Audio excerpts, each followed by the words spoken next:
예, 우선 그 정청래 당대표님 되신 것을 진심으로 축하드립니다. 저는 은평구 을 지역에 살고 있는 저 김원호입니다. 저는 간단히 말씀드리겠습니다.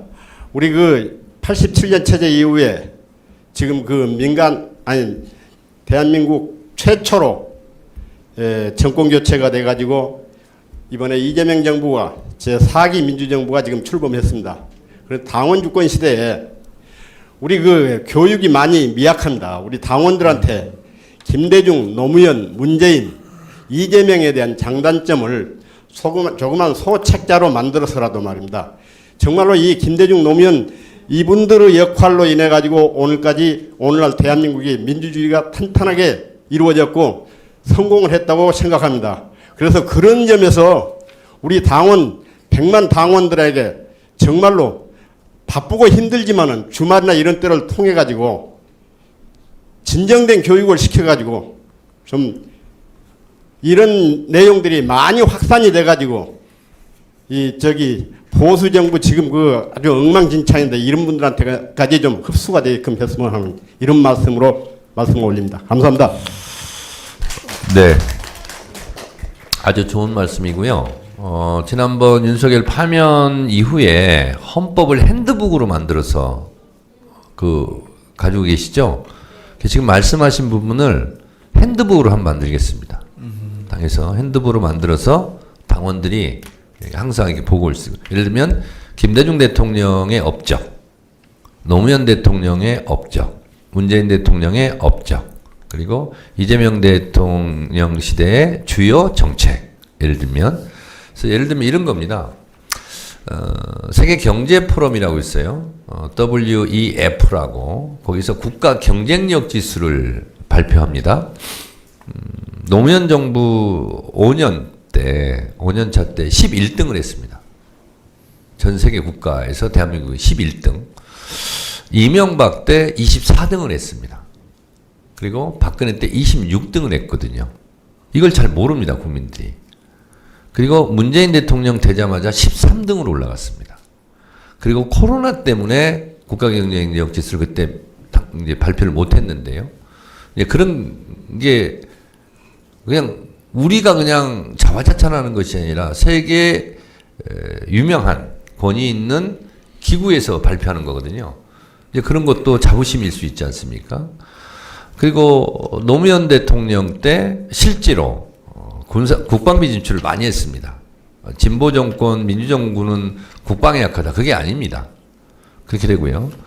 또 문재인 정부 때 어제 문재인 대통령도 만나고 왔는데 실제로 GDP 생산량이 우리가 톱10 안에 2번이나 들었다.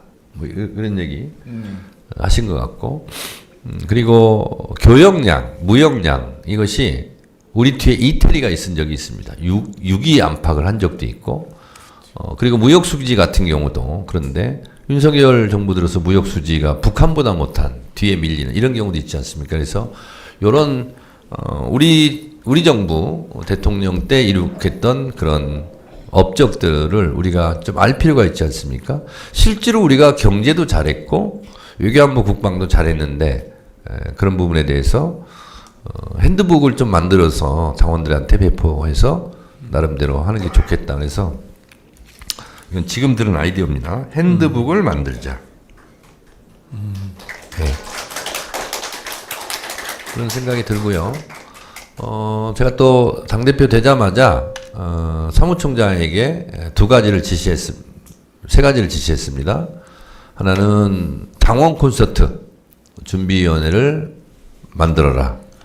그래서 아마 11월 말 11월 초쯤 될 건데, 그래서 상암 월드컵 경기장을 빌리든 잠실 올림픽 주경기장을 빌리든, 그래서 5만에서 한 7, 8만 정도 모이는 당원 콘서트 준비위원회를 가동해라. 그래서 사무총장 지시했고, 제가 개인적으로는 탁현민 감독한테 해서 탁현민 감독이 맡아서 한번 해라 해서 본인이 확연은 아니지만 뭐 하겠다는 듯이 얘기했기 때문에 탁현민 감독 의견을 듣지 않고 제가 그냥 임명을 하도록 그렇게 했고요.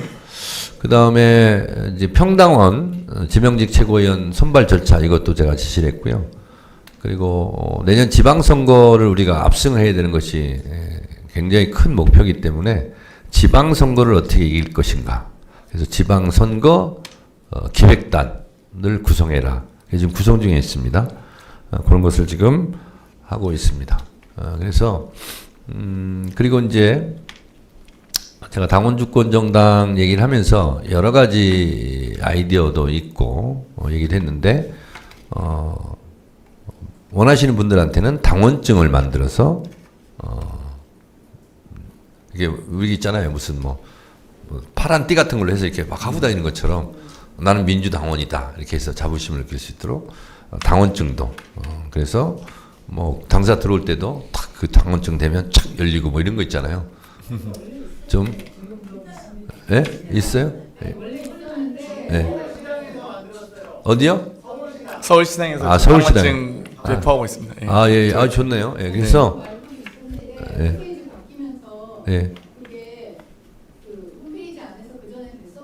네. 모바일 당원증 말씀이죠. 네. 알겠습니다. 복구하도록 하겠습니다. 예.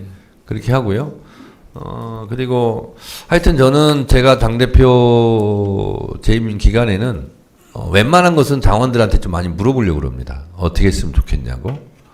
아니, 신분원분들이 주인한테 물어보고 해야지.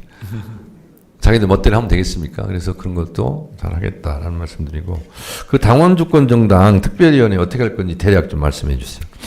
저희가 아까 방금 이 당원당규 개정안에 대해서 말씀드렸는데요. 44개 중에 전체 통과된 것이 5개밖에 되지 않았습니다. 그래서 아직도 39개의 혁신안들이 있고요. 특히 이제 방금 말씀하셨듯이 그 당시 대의원 제도 표의 등가성 문제도 2개 안을 보고 드렸습니다. 그때 보고 드릴 때 1인 1표로 할지 또 권리당원 20표 이내로 할지 해서 이제 후자가 좀 선택이 돼서 현재 당원당규 개정이 이루어졌었고요. 그래서 이번에는 대의원 1인 1표를 한다든지 또 전당원 투표 제도가 있긴 한데 전당원 투표 제도가 이 대표의 지시에 의해서만 그러니까 당원들의 지금도 이제 국회 입법 시스템이 국민청원 시스템이 다 있는데 당원청원 시스템이 아직 갖춰져 있지 않습니다. 그래서 이런 부분들도 당원들께서 청원할 수 있게 한다든지 또 대의원 제도를 어떻게 그러면 대의원 제 1인 1표가 된다 해서 대의원 제도가 없어지는 게 아니거든요. 그래서 이 대의원제를 정책 대의원으로 어떻게 전환시킬 것인지에 대한 혁신안들이 그때 준비가 되어 있었습니다. 그래서 그런 부분들을 제가 당원주권 당원주권 정당 특위를 구성하는 대로 다음 주 목요일 오전에 아마 출범을 할 텐데요. 이 출범과 동시에 그동안 논의되어 왔던 당원주권 정당 관련된 혁신안 또 당원들께서 새롭게 또 청원해 주시는 안들이 있을 것 같아요. 그래서 1차적으로 대의원 1인 1표와 이 정책 대의원 제도 전환 또 전당원 투표 제도의 상설화 등은 뭐 8월 말까지 빠르게 정리를 하고요. 그 이후에 또 좀 차근차근 긴 호흡으로 또 논의해야 될 부분들은 또 차근차근 논의해 나갈 예정입니다. 아까 질문하신 분 중에 제가 놓친 거 하나 말씀드릴게요. 그 당원 소통, 당원 교육 말씀 아까 하시면서 핸드북 얘기만 했는데 이게 될지는 모르겠는데 제가 전당대회 때 필요하다면 제가 교육연수원장도 겸임하겠다 이렇게 얘기를 했어요. 지금 교육연수원장 적임자를 찾고 있습니다. 지금 저는 당대표 하는 게 굉장히 바쁘더라고요. 이것까지 하면 제가 죽을 것 같은데 찾아보고 그래서 월 1회는 광역단체별로 다니면서 당원들을 좀 많이 모인 상태에서 저도 직접 강연을 하려고 합니다. 우리 당의 정책이나 이재명 정부의 정책에 대해서 그래서 한 3강 정도를 할 생각이에요. 토요일 날 정도. 그 끝나고 당원들하고 뭐 소주 한잔 하든가 그런 모임을 하려고 하고 제가 한 달에 한 번 정도는 할 생각이고 그리고 지역구별로 해당 국회의원들 지역위원장들한테 월 1회는 의무적으로 해라. 10명이 오든 100명이 오든 본인이 직접 뭐 교육을 하든 강사를 부르든 아니면 당원 중에 뭐 강사를 선발해서 하든 월 1회는 소통교육을 의무화하자. 이것을 제가 했는데 그렇게 해야 될 것 같아요. 네. 이게 이재명 정부를 강력하게 뒷받침하는 정당이 되려면 당이 강력해야 되잖아요. 당이 강력하다는 것은 당원들이 열기를 가지고 참여했을 때 그 당이 강해지는 거잖아요. 그러려면 당원들에게 자부심을 갖게 해야 되잖아요. 그 자부심은 내가 이 당의 주인이다 라는 생각을 들게 해야 되잖아요. 그래서 당원이 주인인 정당을 만들려고 지금 이렇게 애를 쓰고 있는 거잖아요. 그게 하나 있고, 또 하나는 뭘 알아야 얘기를 할 거 아니에요. 그렇죠? 포장마차에서 막 얘기하다가도 뭘 알아야 그 사람들을 설득하거나 뭘 하거나 하죠. 그러려면 뭔가 정부가 있어야 될 거 아니에요. 당이 어떻게 움직인다? 이재명 정부 정책이 뭐다? 그런 부분들을 공유하는, 뭐 그냥 선생님이 학생 가르치지 그렇게 하겠다는 것이 아니고, 모여서 그런 부분들을 공유할 수 있는 그런 것을 하자라는 생각이 들고, 또 하나는 될지는 모르겠는데 민주당에 당원들이 낸 당비가 모여서 재정이 비교적 튼튼한 편입니다. 그래서 당 연수원을 만들까 지금 생각 중에 있습니다. 그래서 예를 들면 저는 그냥 우선 당장 생각하기에는 폐교 같은 것을 하나 인수를 해서 리모델링해서 당원들이 와서 거기서 뭐 워크숍도 하고, 또 뭐 예를 들면 그램핑 같은 것도 그 운동장 같은 데서도 하고, 그걸 한번 지금 용역을 한번 줄 생각이에요. 그래서 그런 게 나는 게 있으면 수도권 중심이 아니라 충청도가 가운데 정도 되잖아요. 그래서 충청도 어디에 당원들이 이렇게 교통도 편하고, 너무 이렇게 서울 중심으로 하니까 올라오기도 힘들고 또 주말이면 막히고 막 그러니까 충청남도나 북도나 대전 근방 어디에 폐교가 하나 있으면 그런 거 하나 해서 리모델링을 해서 당원들이 뭐 수시로 사용할 수 있게 하는 게 어떻겠느냐 이런 생각을 가지고 있어서 용역 프로젝트를 하나 좀 누구한테 좀 맡겨서 한번 그걸 연구해 보게 할 생각입니다. 그래서 이제 갈수록 당원들의 참여 열기가 높고, 그리고 옛날에는 시민단체 이런 데로 시민들이 모였다면 지금은 그거를 다이렉트로 해결할 수 있는 당으로 지금 모이고 있지 않습니까? 그래서 당원들이 활동하는 것이 옛날에 시민운동 포함해서 실제로 지역위원회에서 그런 일을